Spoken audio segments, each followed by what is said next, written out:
अस्सलामुअलैकुम स्टूडेंट्स, आज के लेक्चर में हम जीन्स की इंटरेक्शन का एक नया फिनोमिनन पढ़ेंगे जिसे कहते हैं एपिस्टेसिस, और फिर उसकी हम एक एग्जांपल को डिटेल में डिस्कस करेंगे। When an effect caused by a gene or a gene pair at one locus interferes with or hides the effect caused by another gene or gene pair at another locus, such a phenomenon of gene interaction is called as epistasis.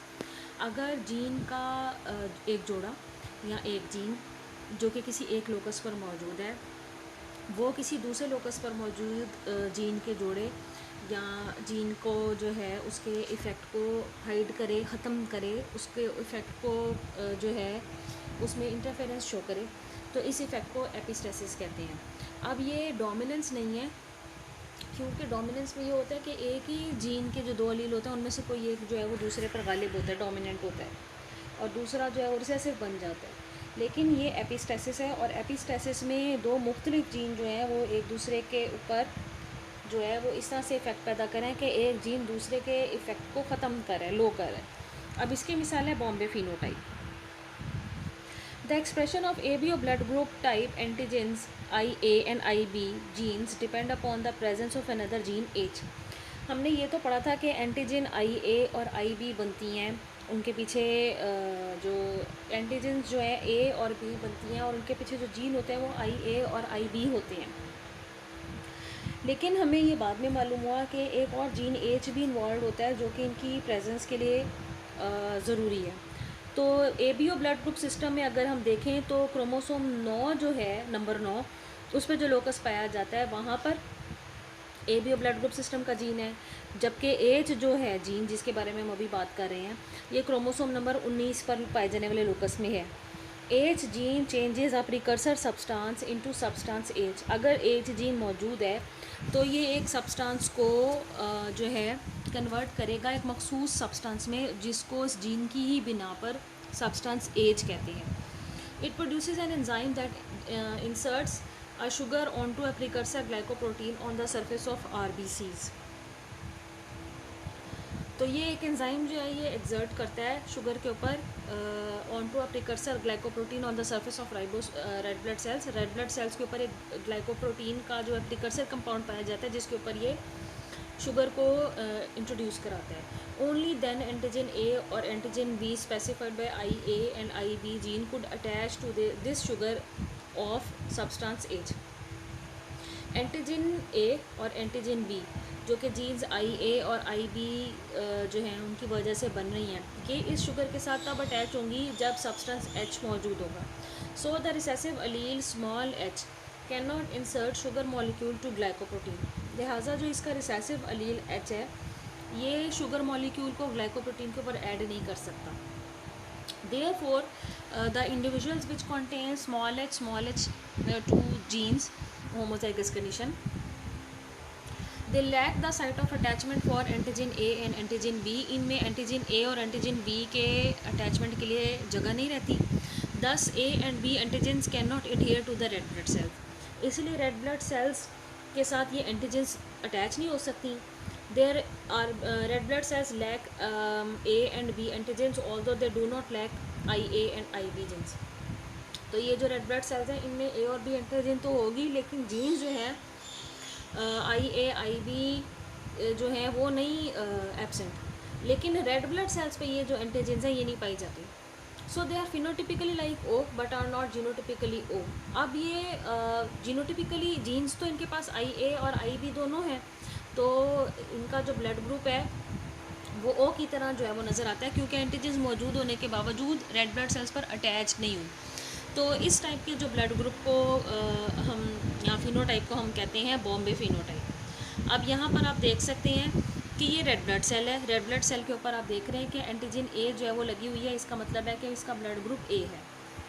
इसी तरह ये red blood cell है, इस पर antigen B लगी हुई है, तो इसको हम कहेंगे ब्लड ग्रुप B। और ये रेड ब्लड सेल है, इसमें एंटीजन A एंटीजन B दोनों लगी हुई हैं, इसलिए हम इसको कह रहे हैं ब्लड ग्रुप AB। ये जो रेड ब्लड सेल है इसमें ना एंटीजन A लगी हुई है ना एंटीजन B लगी हुई है, इसलिए हम इसको कहते हैं ब्लड ग्रुप O। लेकिन जो बॉम्बे फिनोटाइप है इसमें एंटीजन A और एंटीजन B दोनों खून में मौजूद है। उनको अटैच तो रेड ब्लड सेल्स पे होना चाहिए था, लेकिन वो अटैच नहीं कर सकती, जो कि हमने बात की सब्सटेंस H की, ग्लाइकोप्रोटीन की और ग्लूकोज की। तो इस वजह से ये जो ब्लड ग्रुप है ये अलग तरीके से बिहेव करता है, और इसको फिर हम कंडीशन को कहते हैं कि ये जो फिनोटाइप है ये बॉम्बे फिनोटाइप। अगला जो इम्पोर्टेंट फिनोमिनन है वो है pleiotropy. When a single gene affects two or more traits the phenomenon is called as pleiotropy. अभी हमने बात की थी जीन्स के इंटरेक्शन की, दो डिफरेंट जीन जो है वो इंटरेक्ट करेंगे इस तरह से कि एक जीन दूसरे का जो इफेक्ट है उसको पूरा नहीं होने देगा। अब यहाँ पर हम बात कर रहे हैं एक सिंगल जीन की जो कि ट्रेड्स को, करेक्टर को जो है वो एक या एक से ज़्यादा उनके ऊपर असरअंदाज होगा। क्योंकि यहाँ ट्रेड्स की बात हो रही है इसलिए ये फिनोमिनन एपिस्टेसिस नहीं है बल्कि उससे फ़र्क है, और इसको हम कहेंगे प्लियोट्रोपी। तो इसमें मिसाल है white eyes gene in Drosophila also affect the shape of sperm storing organs called spermathecae. वो ड्रोसोफिला मेलानोगैस्ट्रा जिनकी आंखें सफ़ेद रंग की होती हैं, तो इनमें एक थैली पाई जाती है जिसके अंदर मेल में स्पर्म जो है वो स्टोर किए जा सकते हैं। तो उसकी जो शेप है वाइट आँखों वाले जीन की वजह से उस स्पर्म स्टोरिंग जो ऑर्गन है उसकी शेप जो है वो इफ़ेक्ट होती है। Genes that affect growth rate in human also influence both weight and height. वो जीन्स जो इंसानों में ग्रोथ रेट जो है उसको इफ़ेक्ट करते हैं वो वज़न के साथ साथ हाइट को, दोनों को असरअंदाज होती है। हालांकि वज़न और जो हाइट है ये दो अलग बातें हैं। In cats, the dominant allele W not only makes fur pure white but also causes deafness. वो बिल्लियाँ जिनमें डोमिनेंट अलील कैपिटल W चला जाता है उसकी वजह से जो फर है यानी उनकी जिस्म पर बालों का जो पूरा कोट है वो बिल्कुल सफ़ेद होता है। लेकिन ऐसी बिल्लियाँ जो है वो उनके कानों की डेवलपमेंट नहीं हो पाती जिसकी वजह से वो बहरी रह जाती हैं, तो उनमें डेफनेस कॉज हो जाती है। In small w homozygous normal pigmented cats, melanocytes produce pigments of fur and also contribute to hair cells in the inner ear that sense sound. अब जो नॉर्मल बिल्लियाँ हैं वो देखें यहाँ पर स्मॉल w जीन रखती हैं होमोजाइगस कंडीशन में। इनके जो सेल्स हैं वो पिगमेंट्स पैदा करते हैं जिसकी वजह से फ़र का मखसूस रंग भी होता है, और कान के अंदरूनी हिस्से में जो बालनुमा साख्तें पैदा होना ज़रूरी होती हैं वो भी होती हैं जिसकी वजह से ये सुनने की सलाहियत भी रखती हैं। So when a cat gets capital W allele, its melanocyte fail to develop properly. तो अगर एक बिल्ली में कैपिटल W allele आ जाता है क्योंकि ये डोमिनेंट है तो इसके मेलानोसाइट्स जो है वो पिगमेंट बनाना छोड़ देते हैं, और जब ये मेलानोसाइट्स पिगमेंट बनाना छोड़ देते हैं तो ना सिर्फ फर बालों का कोई रंग ही नहीं होता, बाल सफ़ेद होते हैं, बल्कि डेफनेस भी कॉज हो जाती है। Continuously varying traits. Genotype interacts with environment to produce phenotype. जिस भी तरह के जीन कॉम्प्लीमेंट को हम देखेंगे एक जानदार में जो पाया जाता है वो एनवायरनमेंट के साथ एक ऑर्गेनिज्म ने इंटरेक्ट ज़रूर करता है उसकी फिनोटाइप को प्रोड्यूस करने के लिए। तो फिनोटाइप जो है उसका एक्सप्रेशन जो है वो दो तरह से हो सकता है, क्वालिटेटिव क्वालिटी के लिहाज से एंड क्वांटिटेटिव क्वांटिटी के लिहाज से। So qualitative differences are large and more obvious, but quantitative variations are small and less striking. Quality के लिहाज से अगर हम ट्रेड्स को देखें तो ये बड़ी ज़्यादा हैं, वाज़ेह ज़्यादा हैं, और जो क्वांटिटेटिव वेरिएशंस को अगर हम देखें तो ये छोटी हैं और इनमें ज़्यादा अपील नहीं करती है, लेकिन हमें इन दोनों को ही पढ़ना है। Some traits like pea seed shape show discontinuous qualitative variations with two sharply distinct phenotypes, round and wrinkle. Other like 4 o'clock flower color can have 3 phenotypes, red, pink, white. Still others like ABO system blood group have qualitative different phenotypes. तो ये जो कुछ आपको examples दी गई हैं इन trades में आप देखते हैं कि सीड जो है जैसे उसकी शेप है या तो राउंड है या रिंकल्ड है।